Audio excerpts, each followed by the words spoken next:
Normally during this segment, I usually go unscripted and talk about my honorable mentions. I did this in both the Sonic and Ruby videos, but I'm doing this a little differently here. As it stands, given Cat's Eye's discography, it's kinda obvious what number 1 is since it's the only song that I haven't talked about on the list yet. With that being the case, there are no honorable mentions to bring up, so in its place, I decided to talk about something else instead. And I alluded to what that was when I brought up Mean Girls earlier. It's kinda hard to make a video on Cat's Eye without bringing it up, and that's Popstar Academy. Popstar Academy, on paper, sounded like a fun idea. It was a competition show where different girls from around the world with superstar potential compete to see which 6 of them were going to debut in HYBE's newest girl group. And to make a long story short, this show is very, very bad.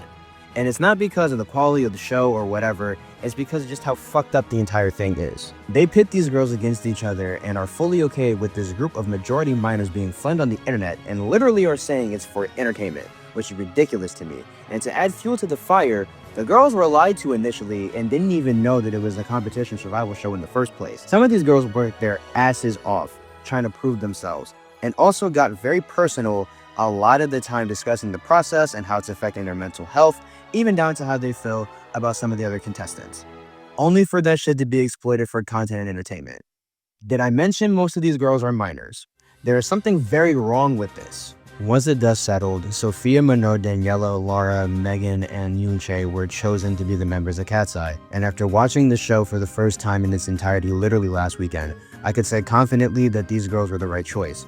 It's just how we got here that was completely unnecessary and borderline dangerous to their mental health and that of those who were eliminated. And I know people have made plenty of videos over the years discussing this exact thing, but it doesn't make it any less of an issue because despite this whole thing playing out 2 years ago, people are still using it to fuel very weird and incorrect narratives against the girls in Cat's Eye now, which is stupid as all hell. Mano is still being called lazy and only a part of the group because she's pretty and mean and all this other shit, and they're using that as their way to justify the fact that she's been excluded a lot during the whole Monster High thing. And on the other side of the spectrum, Laura, Sophia, and Megan are still being hated on for how they treated Mano during the whole ordeal.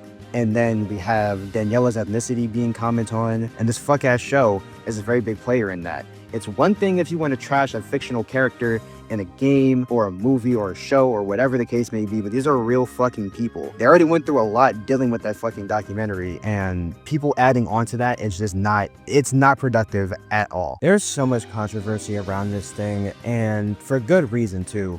I would go on a much bigger rant about this, but again, there are plenty of videos out there that could better dissect this thing than I can. But just know, this thing was a terrible idea, and it should never be allowed to put anyone, let alone minors, against each other like that ever again. This shit was